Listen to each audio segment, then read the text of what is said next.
Hey everyone, Joshua Kirk here with you once again, and now it's time for episode 176 of Album of the Day, in which for today's review I'm going to be talking about a California-based garage rock outfit that's truly one of the most prolific and long-running garage acts of kind of that scene that kind of started out in the mid-2000s and kind of started out somewhere in the mid-2000s and, kind of built up its way into the 2010s. This band has gone through numerous name changes since they first formed back in 1997, but now they are currently known as OCs. Formerly known as the OCs for a little while, for a good chunk of their career. I reviewed two of their records for this channel. Their two records from 2016, which were the albums A Weird Exits and An Odd Entrances. And now I'm here to review their latest record, and their pretty much their first as now just OCs. And the album is called Orc. And I had to do this just for fun. This is their latest album, which came out in August the 25th of this year, and and I would say this is probably my favorite garage rock album of 2017. I mean, it's just so in your face and raw, and it sounds pretty much like what you would expect from OCs, but just heavier and meaner, in my opinion. Anyway, really cool album cover. Really like the goblin head. I think it definitely does fit in with the aesthetic of the album, as the album is very kind of aggressive and kind of mean, pretty much. So I think having kind of this sinister purple goblin on the cover totally makes sense. And then there's the back. Yeah, it looks like a little explosion happening there. That's cool. And I would say this is probably one of my favorite logo variations of Castleface Records, which is John Dwyer's record label. Kind of a dark castle on top of a kind of bright sunbeam kind of face. I love that. This is the first sleeve. It's double LP, which I always like that, considering it works for albums that are too long to be on just one LP. Anyway, there's a photo of the band, and then these are the lyrics, which 7 of the songs have lyrics, but 3 of them are instrumentals. And I think it's interesting how the first half of this record is mostly songs with lyrics, but the second half is mostly instrumentals, which I think that's pretty cool. Kind of gives it a pretty cool sense of chemistry. Anyway, there's side A of the record, and then there's side B. 10 songs. It's over 50 minutes, so kind of a long sort of patience testing kind of album, but with plenty of balls to it.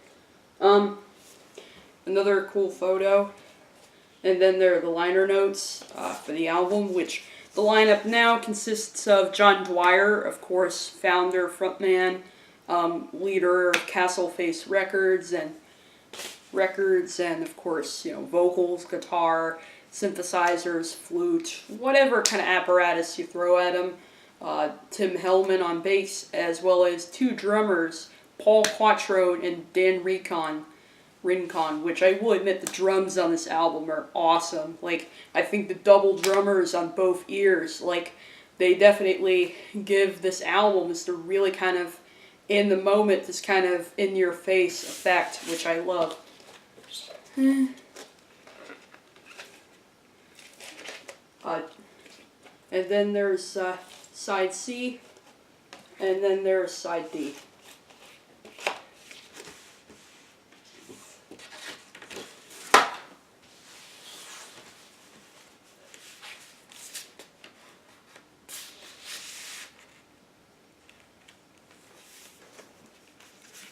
and that's the packaging for Orc, the new album from OCs.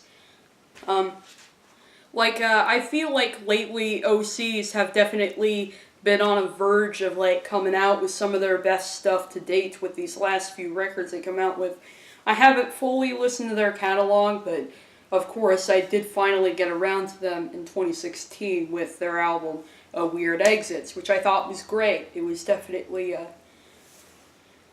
great. It definitely had a lot of balls and guts to it. It definitely was a fantastic, fantastic, high energy garage rock storm while still incorporating plenty of elements of some more kind of ballad centric songs that still really did leave pretty big impression on me. So definitely highly recommend that album. And then I heard an Odd Entrances, which I thought was pretty good too.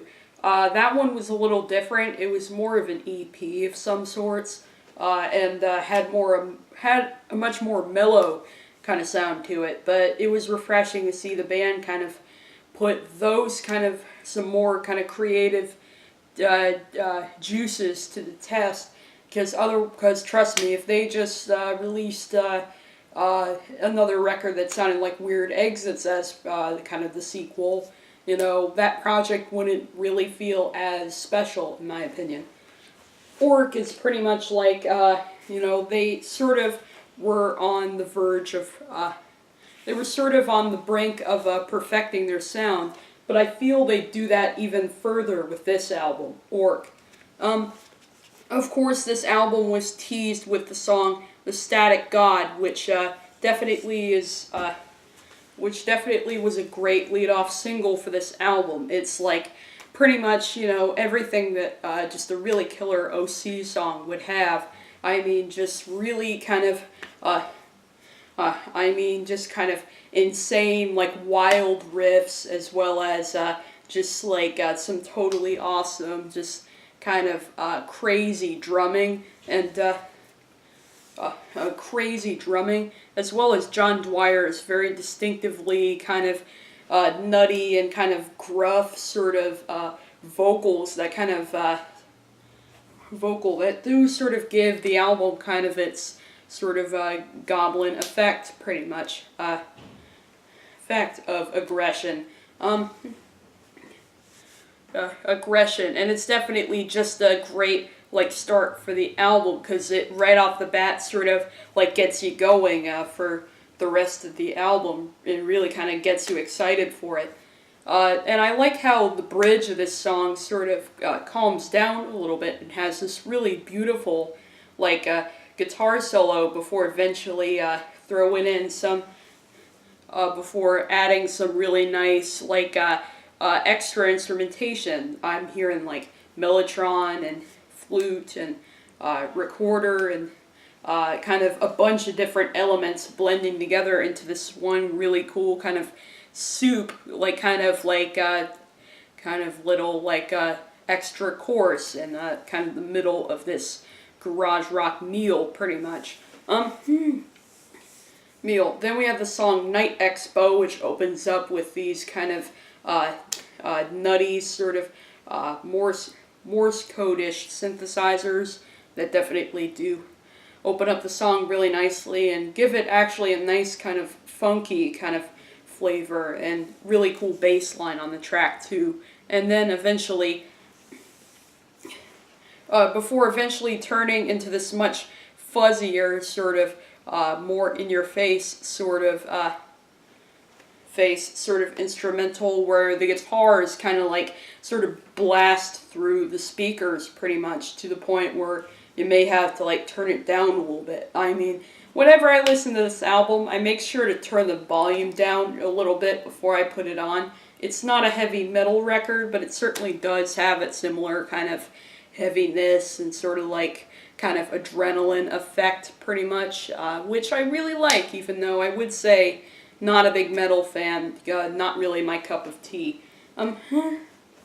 But I also do really like the vocals on this track, which are very kind of I really like the combination of John Dwyer's kind of gruff, sort of baritone voice, and Bridget Dawson comes in with some kind of funny, lighter falsetto backup vocals, which I think actually go really well with John Dwyer's voice and make the vocals just kind of that kind of, sort of just ear candy to listen to.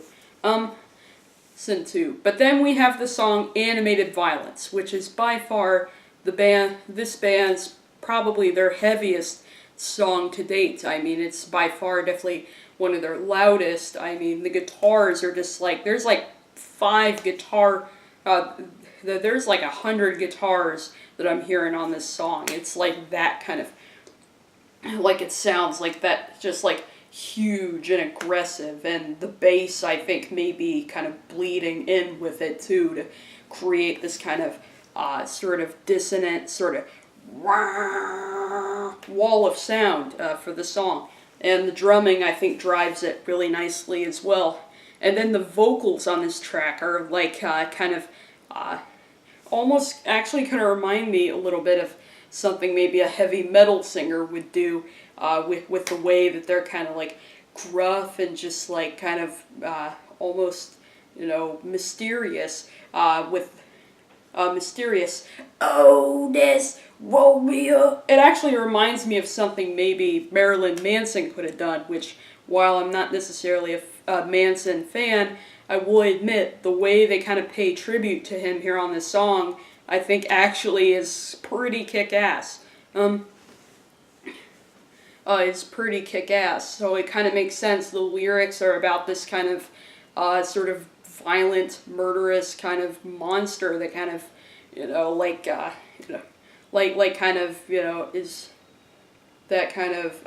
is by far one of the most lethal sort of goblins around, which, I wouldn't say the songwriting on this album is necessarily amazing, but the fact that it's about kind of like goblins and a bunch of kind of grim fairy tale kind of stuff actually really does fit in with the overall aggression of the instrumentals.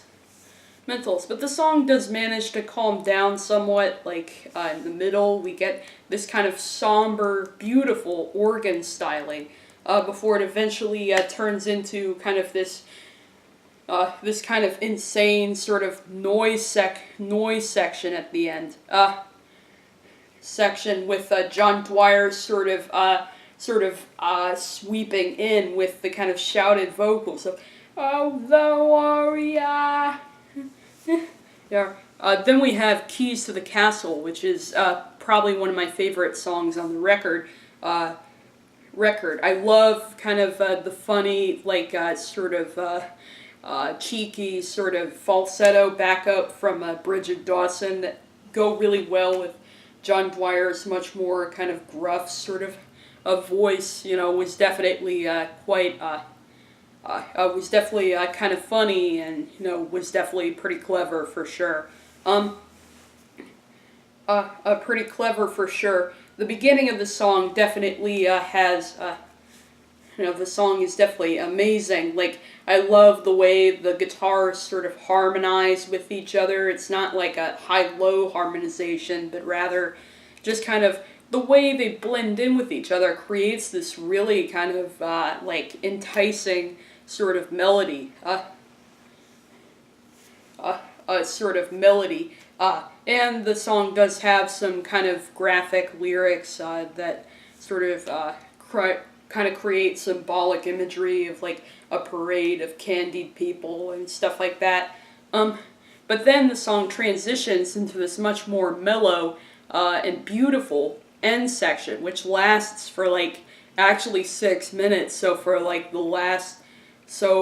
a good chunk of this song is actually this instrumental at the end, which features this beautiful, like somber electric piano and strings with a little bit of weird kind of synth noise in the background, which I definitely think sounded really nice. And even though it lasted for almost the whole song, except for the first couple of minutes, it still managed to stay engaging with the very beautiful sort of violin solos that kind of have a sense of unpredictability to them that make it definitely very like intriguing to listen to. The song Jettisoned, then the weird noise eventually transitions into the song Jettisoned, which is another track that I really like, and it actually kind of reminds me a little bit of the song Ticklish Warrior from Weird Exits, only with just a lot more fuzz and grit to it. And grit to it. Really like the falsetto vocals on this track, and I also do like how the song actually has a bit of a military band vibe to it. In fact, I think that's where kind of the inspiration for the way the drums sound on here kind of came from, especially if you listen to that bridge before it eventually goes into this just like a gnarly kind of end section that eventually, like, that kind of goes on until it fades out. But then we have some really nice ballads on here, which include the song Cadaver Dog, which features this kind of mournful sort of organ again, sort of creating this really nice bed for the song. But the song still subtly has some kind of distorted sort of. But the song very subtly still does include some kind of distorted and crazy riffs. And I do really like the vocal harmonies on this song too. And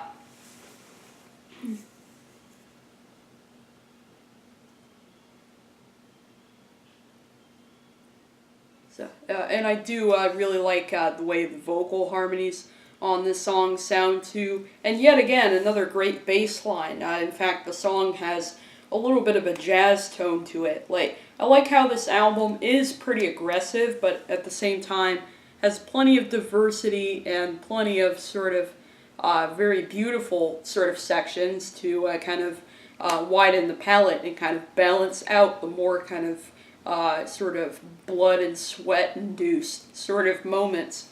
And it does have some really cool kind of like gushing sort of keyboard sounds at the end that could be coming from an organ or a synthesizer, whatever it could be. But it kind of sounds sampled somewhat. And there is some kind of weird sort of reversed vocal samples that kind of rush in after each stanza.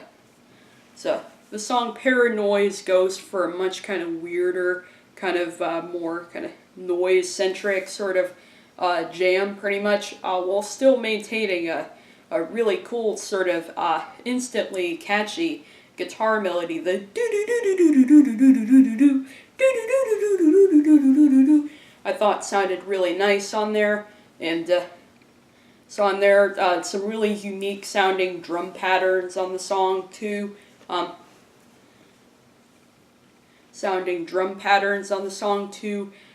Even though this track probably is probably my least favorite here, because compared to some of the other songs on the record, this is the one that I think feels maybe a little self-indulgent, but still at the same time definitely but you know, still a great song. Still really like it. Getting stuff. And I think it was kind of funny how the ending of the song, kind of all of a sudden you hear this sample of what sounds like a gunshot. So like they're jamming, and then all of a sudden, boom! It kind of interrupts the song, but I think it's kind of funny how they left it there to kind of give the album sort of an unadorned, sort of unpolished effect.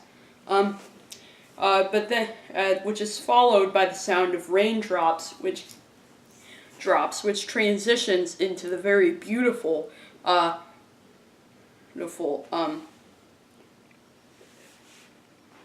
Cooling Tower. That's the name of the song, which this one is definitely one of my favorites on here when it comes to the instrumentals. I mean, it definitely does sound really beautiful. I love the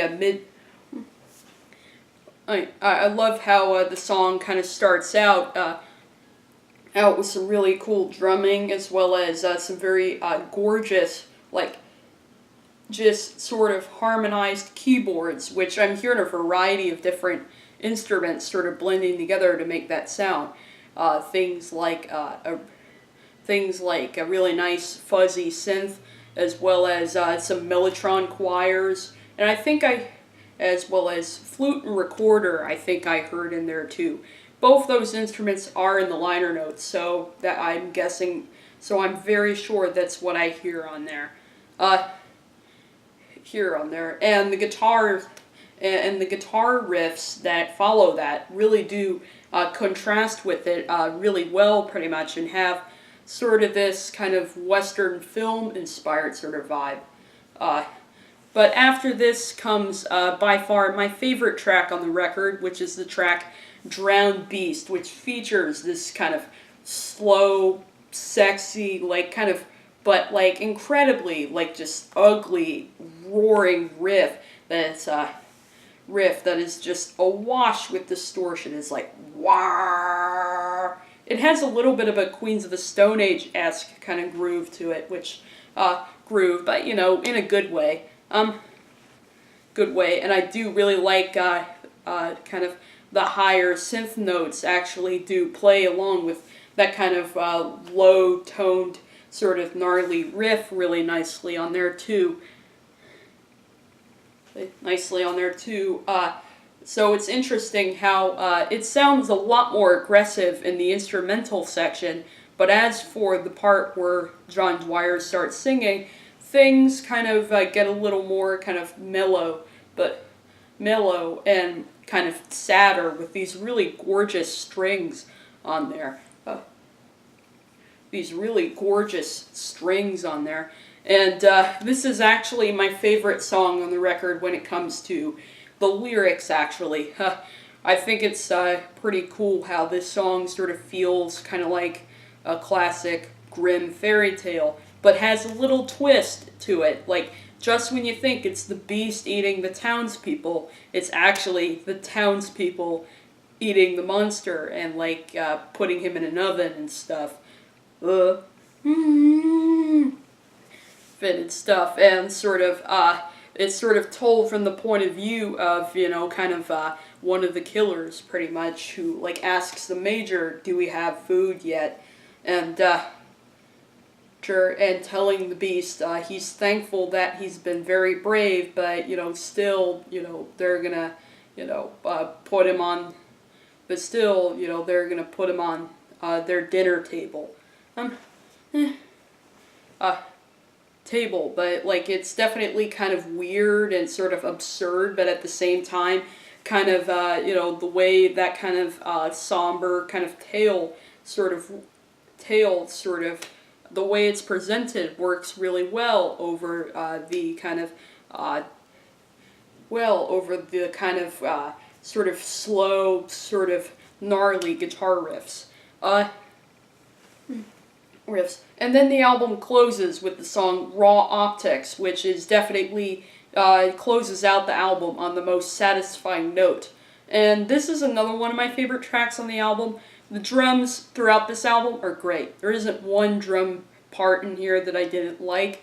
I think the drums really do drive these songs really well, to the point where I think the drums may actually be probably my favorite element of the entire record. And this is the one song where drums are very much front and center. I mean, you do get guitars and bass and a little bit of keyboard at the beginning, but it's really that improvisational sort of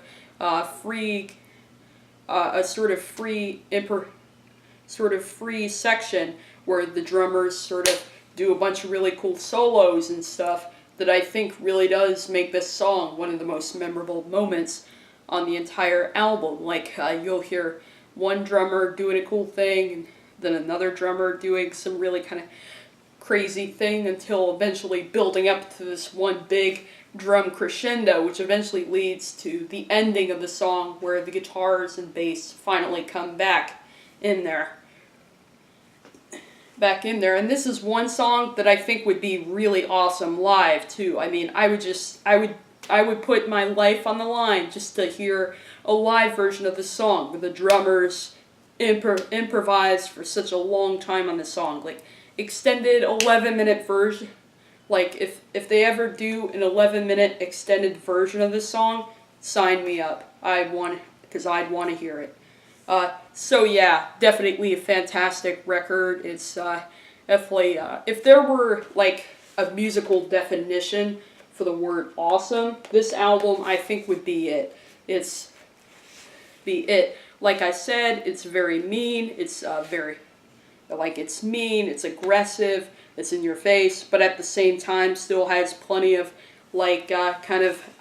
more mellow some really nice mellow sections to kind of sort of offset the kind of like a little bit of sweet like a little bit of sweet and sour to kind of balance out the spicy here, which I do think is really nice here. Like sweet this, like if this album were some sort of like meal or something, it'd probably be one of the most just flavorful and most satisfying garage rock meals there'd be. So yeah, I'm definitely feeling a strong 8 out of 10 on this new OC's album, Orc. And I'll see you for episode 177.